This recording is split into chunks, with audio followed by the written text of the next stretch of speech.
Orang yang menjalani kehidupannya living sacrifice, dia sadar dalam kehidupannya bahwa his life is a second chance. Hidupnya adalah kesempatan yang kedua. Pernikahan,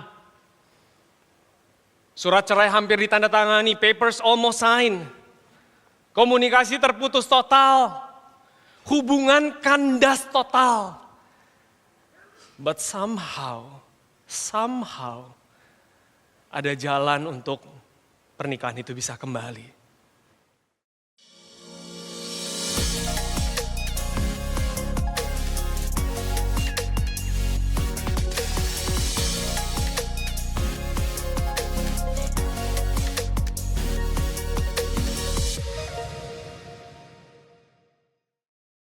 Paskah itu, orang yang sadar akan makna daripada Paskah ini will appreciate, akan lebih menghargai bahwa Tuhan mati buat kita.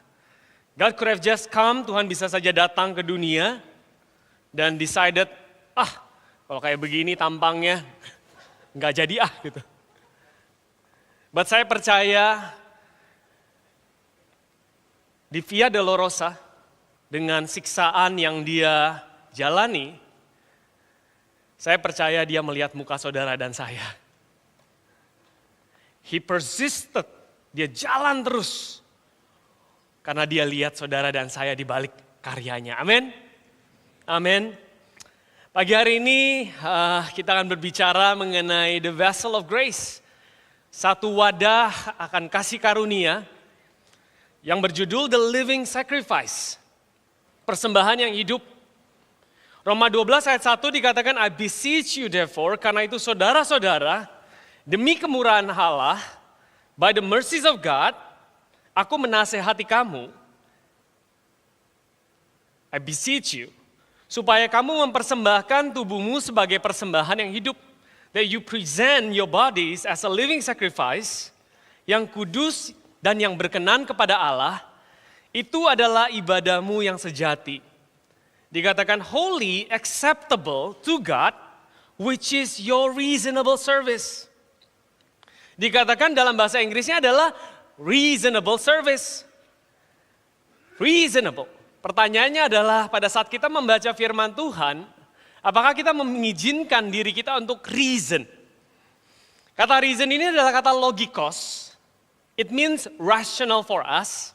Masuk akal bagi kita, but not only masuk akal bagi kita karena seringkali akal pikiran kita terbatas, but divinely reasonable, dikatakan seturut ide original daripada Tuhan. Logikos, masuk akal. But pada saat kita baca ayat ini, kalau dengan cepat kita bisa katakan, oke lah, reasonable sajalah. But you know me, Anda tahu saya pada saat saya baca Alkitab, I like to challenge things. Saya suka mempertanyakan. My question is, how is this reasonable? Bagaimana ini masuk akal? Saudara kalau baca baik-baik, there is so many things in satu ayat ini, begitu banyak hal-hal di satu ayat ini yang sebenarnya nggak masuk akal.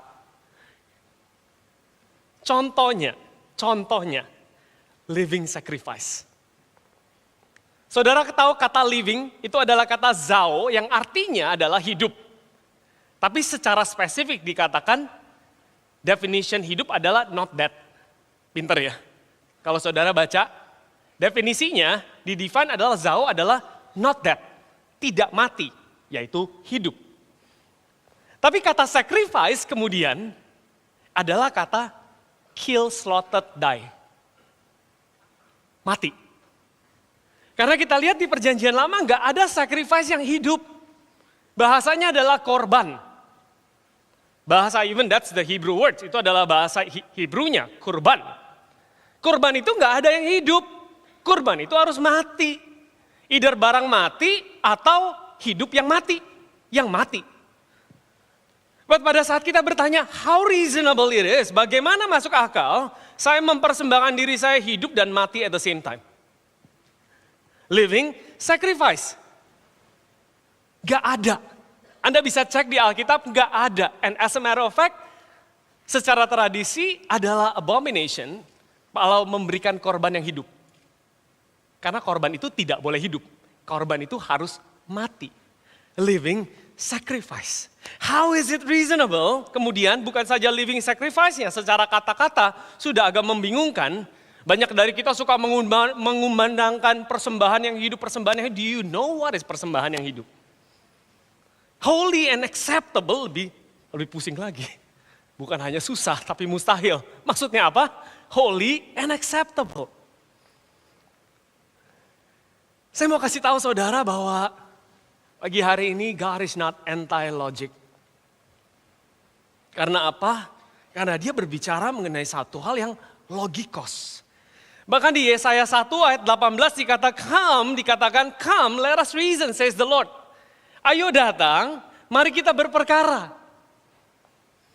Dikatakan marilah kita berperkara. God is not anti-logic.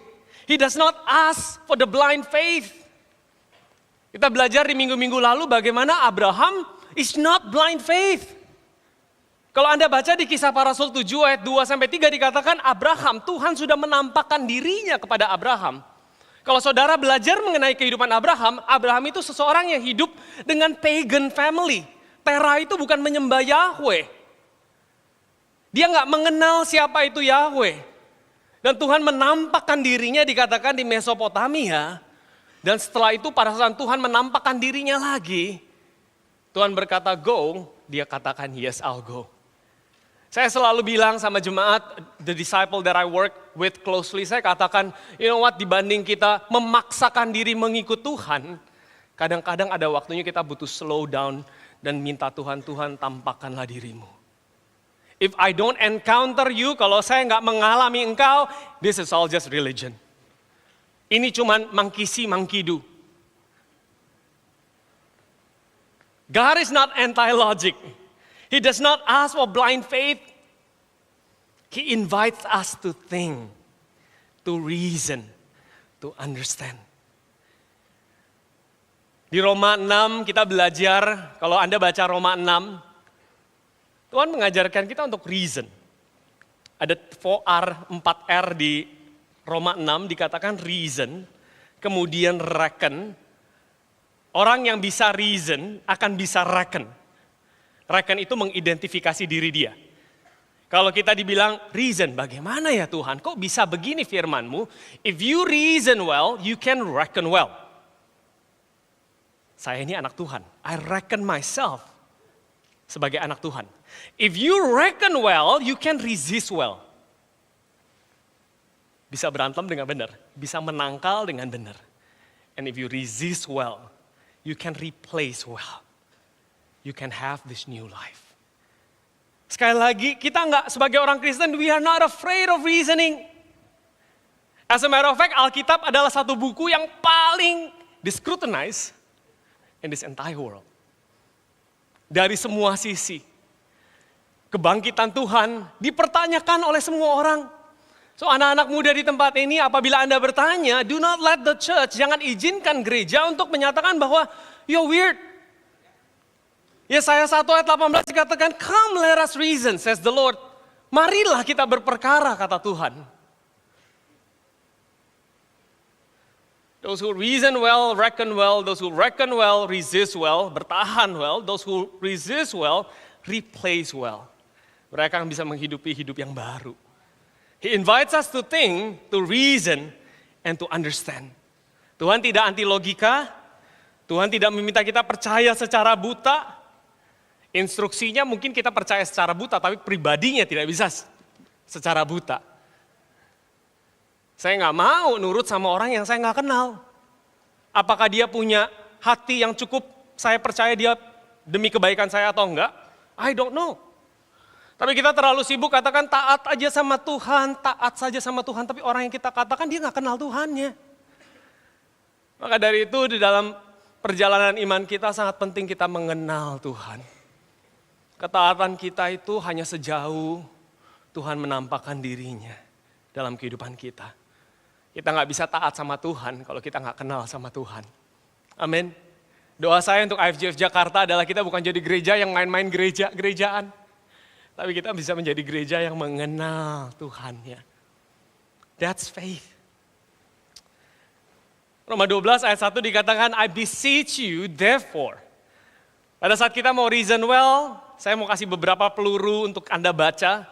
Pada saat tiap kali Anda membaca kata karena itu atau therefore, jangan Anda langsung, oke, saya baca next. You have to go what is behind.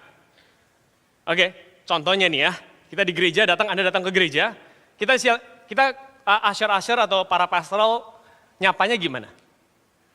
Halo, morning gitu ya, bener ya? Halo gitu. Imagine, saya di bawah, Anda turun dari mobil, saya nyapanya gini. Darren, dia di depan.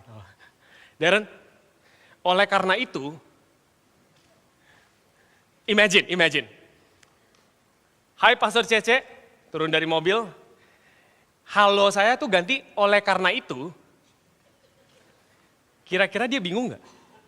Oleh karena apa? Sebelumnya lu ngomong apa ya? Bukannya kita baru ketemu sekarang. Kok oleh karena itu? Kok karena itu? So it's important untuk kita lihat, when God says therefore, go to the back. Sebelumnya ngomong apa? Kok tiba-tiba halo-halonya pakai karena itu? I don't want to go through this, but saya mau kasih tahu. Kalau Anda mau hidupi Roma 12, bacanya tuh bukan cuma Roma 12. Roma 1 sampai 11. Seberapa kita mengerti Roma 1 sampai 11, you can live this. Anda bisa hidupi Roma 12. Karena dikatakan oleh karena itu. Dia udah katakan A, B, C, D, E. Oleh karena itu, oleh karena apa? Oleh karena itu, this is the life that I want you to live.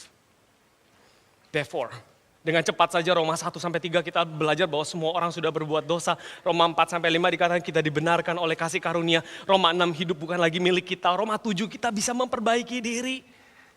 Kita tidak bisa memperbaiki diri. We cannot deal with this I. Tapi Roma 8 di akhir dari Roma 7 dia katakan bahwa wretched man that I am. Aduh aku ini manusia yang gagal. Tapi Roma 8 bilang tapi aku akan hidup bukan karena daging tapi karena roh Tuhan. Roh Tuhan bekerja dalam kita terlepas daripada seberapa kita tidak bisa memperbaiki diri kita. Dan Roma 9 sampai 11 dikatakan mengenai Israel, bagaimana Israel bandel. Dan akhirnya tapi kemurahan Tuhan akan nyata di tengah-tengah bangsa Israel.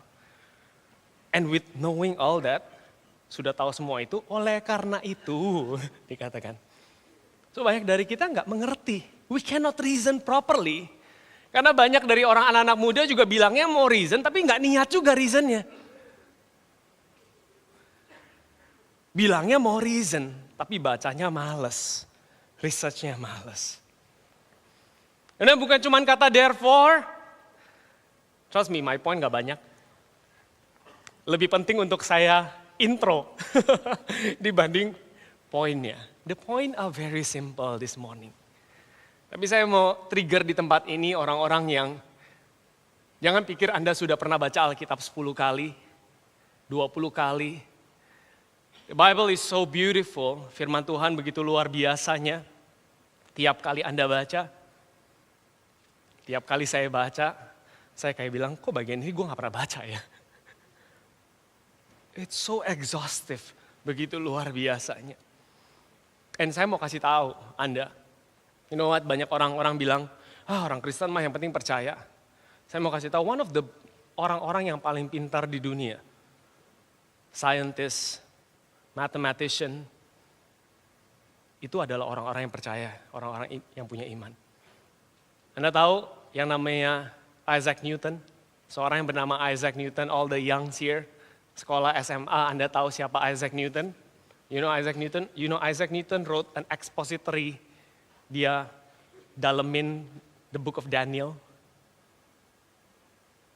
Dan bukunya itu it's available untuk download for free. His perspective on the book of Daniel. Saya mau kasih tahu, it's time for this generation untuk benar-benar bertumbuh di dalam iman, di dalam roh dan kebenaran. Amin. Bukan juga dengan kebenaran terus gara-gara pinter ngerasa dirinya hebat. Tapi benar-benar orang yang mau kenal Tuhan. Siapa sih Tuhan? I beseech you, therefore dikatakan, karena itu saudara-saudara, demi kemurahan Allah, Aku menasihati kamu supaya kamu mempersembahkan tubuhmu, dikatakan that you present your bodies with you understanding, untuk Anda mengerti 1-12. Now you present, persembahkanlah tubuhmu as a living sacrifice. Dan kata present ini adalah kata paristemi. Present ini bukan memberikan diri sepertinya kita memberikan diri kita, tapi arti dari kata paristemi itu cuma actively standing. Secara aktif berdiri, bahasa gaulnya adalah be available. Be actively available. Anda yang sudah tahu apa yang Tuhan sudah lakukan, be actively available. Kita nggak bisa mempersembahkan diri kita sendiri. Kalau kita baca itu sebagai persembahan diri kita sendiri, kita berkata, oh gue berkorban buat Tuhan. Korban kita nggak ada apa-apanya. We are made, kita sih dijadikan living sacrifice. Oleh karena Kristus, kita hanya mempersembahkan diri kita. Present, paristemi. Dikatakan kita present. Not offering, not performing, but presenting. Being available. Bukan mempersembahkan, bukan mengejar suatu pencapaian, tetapi secara aktif hadir dan bersedia. Untuk apa? Untuk jadi living sacrifice, holy and acceptable. Karena itu hal yang sangat logika untuk orang jalani. But still, dengan dua hal tersebut, therefore, dan juga dengan present, how to see this as reasonable worship. How to see this as reasonable worship. Poin yang pertama adalah a living sacrifice. Kita harus pahami bahwa it's a life given back. Adalah hidup yang diberikan kembali. Persembahan hidup itu adalah hidup yang diberikan kembali. Kalau mau baca Alkitab, mau mengerti Alkitab, akan lebih baik jangan cuma dengar pendeta. Tapi biarkan Alkitab menjelaskan Alkitab sendiri. That would be great. Apa sih maksudnya present your life as a living sacrifice? Di Roma 6 ayat 13 ada kata paristemi lagi. Dikatakan serahkanlah dirimu kepada Allah. Roma 6 ayat 13. Sebagai orang-orang yang dahulu mati tapi sekarang hidup. Now that's living sacrifice. Jadi living sacrifice itu apa? Orang yang menyerahkan diri kepada Allah sebagai orang-orang yang dahulu mati tapi sekarang hidup. Pastor, maksudnya apa? Saya mau kasih tahu, orang-orang yang bisa mempersembahkan hidupnya itu orang-orang yang memahami ini. Saudara pernah nyetir di luar negeri?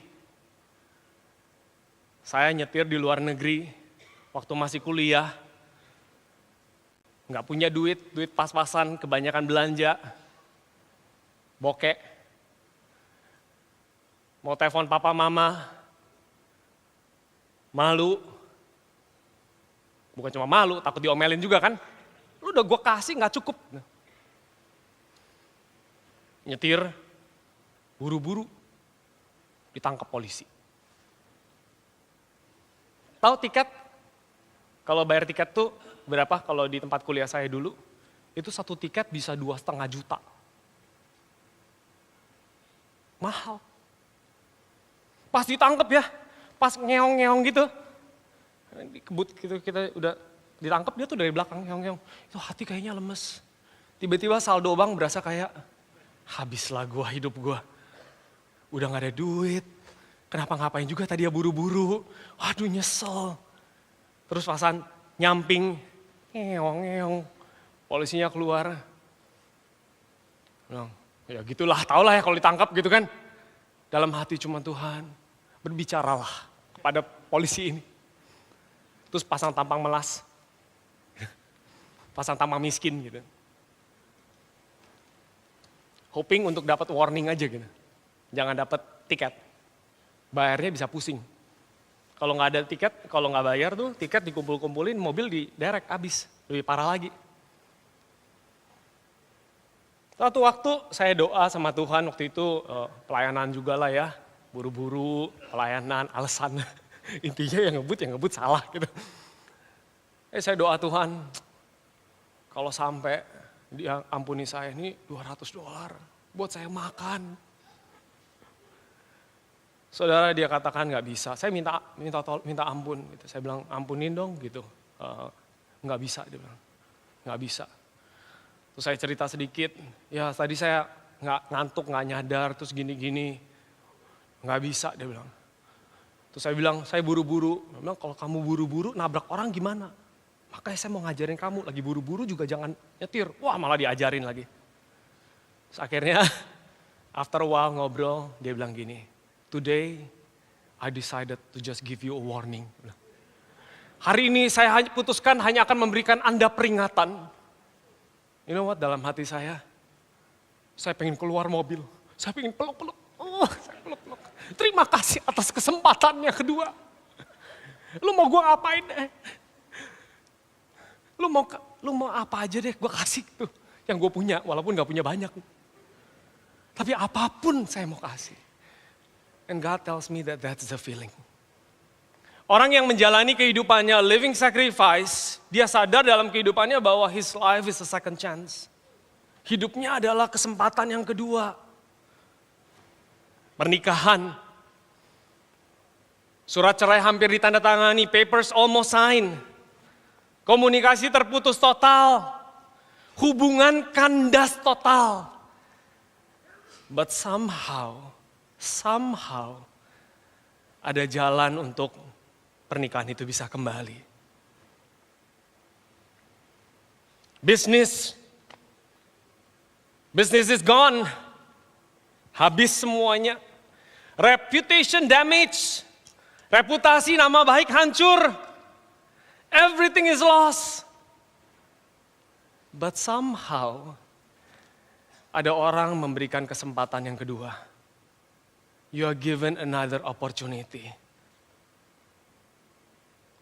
Life. Seorang mendapat vonis terminal ill. Sudah mau mati dalam berapa bulan lagi atau berapa minggu. Waktunya sisa sedikit. Masa depan gak pasti. Anak-anak di sekitar, what to do? Cucu mungkin masih kecil-kecil, aku mau lihat cucuku besar. But somehow, kesembuhan diberikan sama Tuhan. That feeling, that reasoning, is a reasoning of a second chance. Kita nggak bisa memahami berperkara bagaimana kita bisa hidup as a living sacrifice kalau kita nggak menyadari that our life, hidup kita adalah kesempatan yang kedua. Hidup dalam kesempatan yang kedua, berdiri di hadapan Tuhan sebagai pribadi yang dahulu mati namun sekarang hidup. I owe you my life.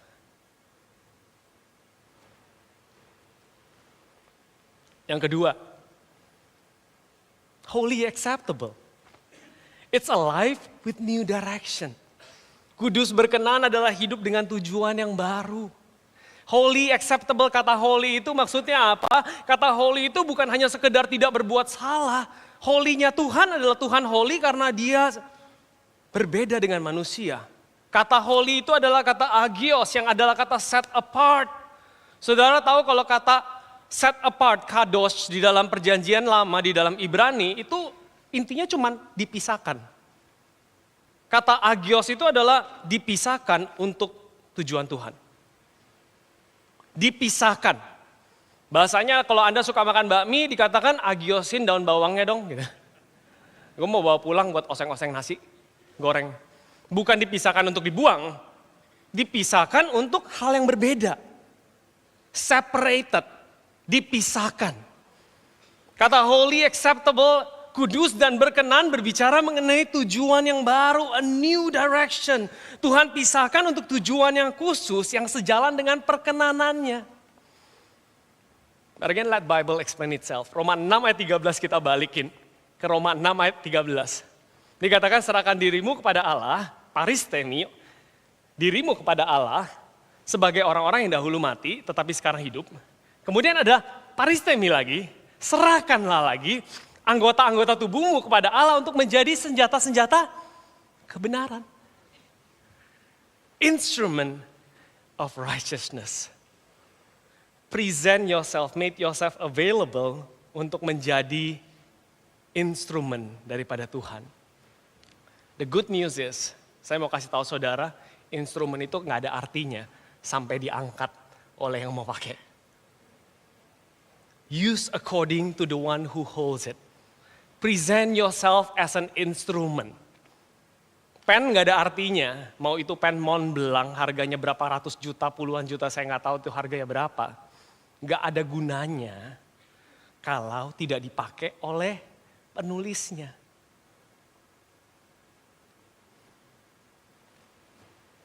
Knowing you are living from the dead. Second chance. Kita katakan ke Tuhan, now I'm an instrument. Tuhan pakai aku. If you don't, kalau engkau nggak mengangkat instrumen, mau penggaris itu seberapa cakepnya, kalau nggak dipakai, itu nggak ada gunanya. Hari ini Tuhan memberikan hidupan yang baru buat kita. Pertanyaannya adalah, do you ask God? Do you present yourself? Tuhan, Kau yang menghidupkan aku dari antara orang mati. I was dead but I'm alive. Here I am. Instrument of righteousness. Dipakai sesuai dengan siapa yang memegang, menggerakkan, memberi diri sebagai instrumen-instrumen untuk kebenaran Tuhan.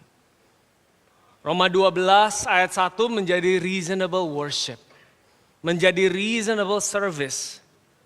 Pada saat kita paham. Tidak masuk akal jika kita masih merasa bahwa hidup kita adalah milik kita sendiri. Tidak masuk akal jika kita masih berpikir bahwa kita adalah kendali utama.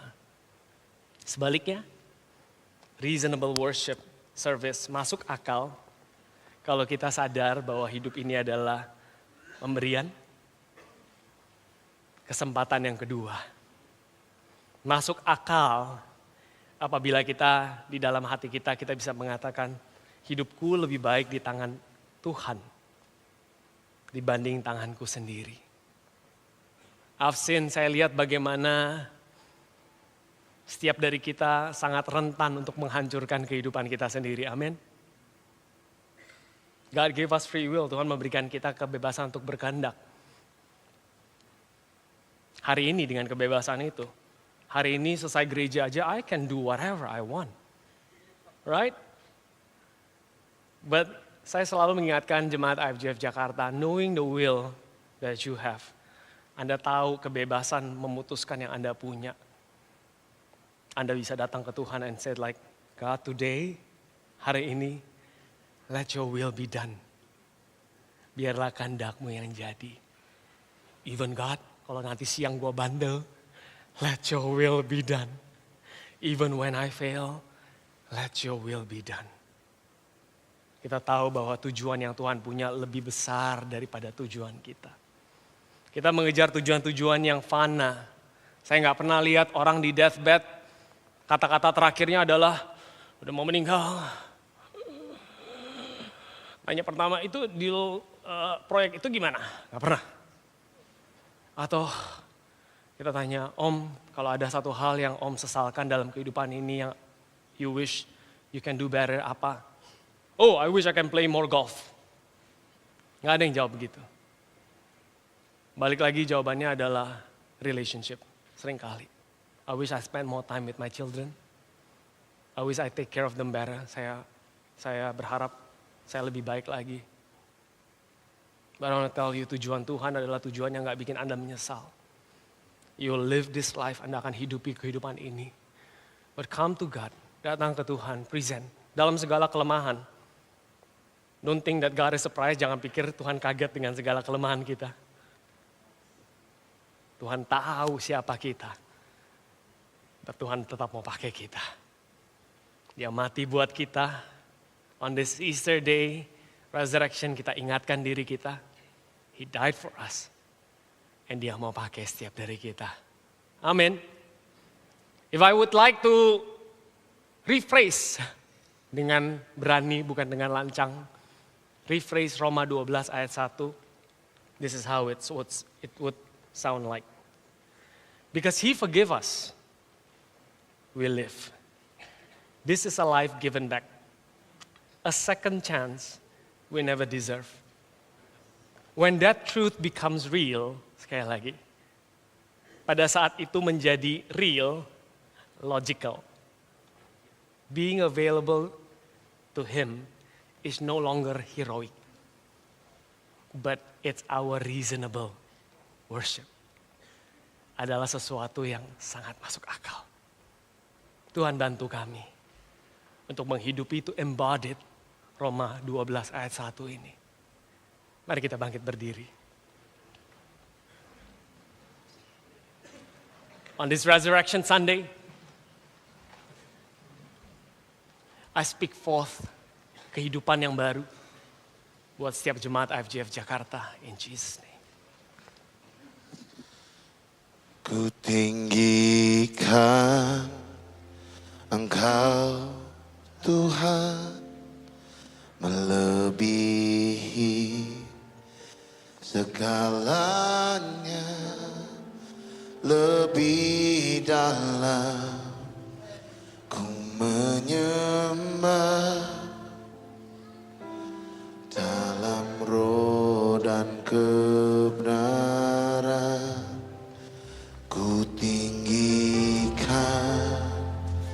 Engkau Tuhan, melebihi segalanya, lebih dalam ku menyembah dalam roh dan kebenaran. Ku tinggikan Engkau, Ini kami Tuhan, sesuatu. melebihi segalanya, lebih dalam ku menyembah dalam roh. Ku tinggikan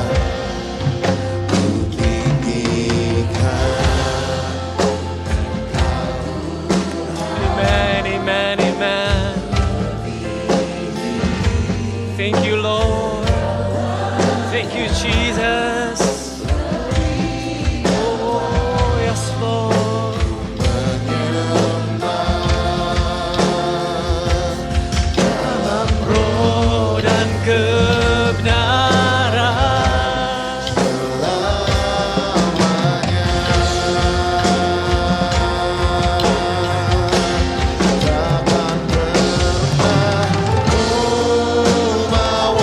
Amen, amen.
Tuhan, kami mengucap syukur di pagi Resurrection Sunday ini Tuhan. We thank you for the second chance. Kami mengucap syukur Tuhan untuk kesempatan yang kedua yang Tuhan berikan dalam kehidupan kami. Ajar kami Tuhan untuk menghidupi itu. To embody that. Agar kami dengan masuk akal bisa memberikan kehidupan kami. My life is better in your hand than in my own hand. Tuhan, tapi seringkali kami bandel. Seringkali kami masih mau dengan cara-cara kami. Kami masih jauh Tuhan. Bahkan hamba-Mu sendiri. Kami masih punya impian sepertinya. Tuhan, hari ini kami datang di hadapan-Mu. Kami nggak datang dengan roh agamawi, tapi kami datang dengan kerendahan diri. Kerendahan hati di hadapan-Mu. Let your will be done in our life. Bahkan pada saat kami tergoda untuk jatuh ke dalam dosa. Pada saat kami gagal, bantu kami sadar bahwa your purpose, panggilan Tuhan dalam kehidupan kita nggak sirna hanya karena apa yang kita tidak bisa lakukan. Karena apa? Karena Tuhan senantiasa ada dalam kehidupan kita. Kau bantu kami dalam pernikahan, dalam kesehatan, dalam bisnis. Ilustrasi daripada the dead come to life. Tuhan, aku berdoa di tengah-tengah IFGF kami akan alami. Akan ada banyak kesaksian-kesaksian di tempat ini. And you will mark it to this day. Engkau akan tandai kebalik kepada hari ini. On that resurrection day. Di hari Paskah itu. Tuhan menghidupkan sesuatu yang mati dalam kehidupanku. Dia yang punya kekuatan itu. Izinkan dia untuk berkarya di dalam kehidupanmu. That reason shouldn't just be a reason. Bukan saja berperkara, tapi aku berdoa itu akan menjadi pengalaman pribadi. And when that happen, pada saat itu terjadi, gak ada orang yang bisa mengambil itu dari hidupmu. Because you encounter the living God. Reason becomes reality. In the name of Jesus. Mari angkat tangan kita bersama-sama. Tuhan, kami mengangkat tangan kita sekali lagi di tempat ini. Tangan-tangan yang terangkat bukan tangan-tangan yang sempurna. Bahkan jauh dari kesempurnaan. Penuh keterbatasan. Tapi kami mengangkat tangan kami hari ini. As a living sacrifice. Holy and acceptable. Kudus dan berkenan di hadapan Engkau. Present ourselves. Tuhan, ini kami. Nothing surprise you. Gak ada yang mengagetkan Tuhan. Tuhan tahu persis siapa Anda.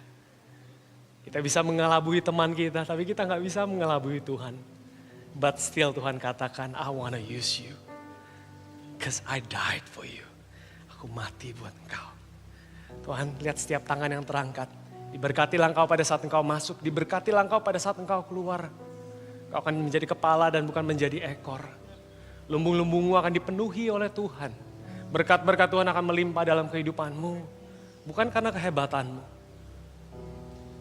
But because of what God is doing. Apa yang Tuhan akan lakukan dalam kehidupanmu. Apapun pekerjaan Anda. As long as you're breathing. Under the sound of my voice. Siapapun yang mendengarkan ini. Bahkan teman-teman yang ada di online. Aku ucapkan berkat resurrection. Yang mati dihidupkan di dalam nama Tuhan Yesus. Setiap dari kita yang menerima sama-sama kita katakan amin, amin. Beri kemuliaan buat Tuhan kita. Have a blessed, happy Resurrection Sunday and don't forget your keychain. God bless you all. Untuk informasi lebih lengkap mengenai IFGF Jakarta, Anda dapat mengunjungi Linktree IFGF Jakarta yang tertera di deskripsi YouTube dan juga bio Instagram IFGF Jakarta. God bless you.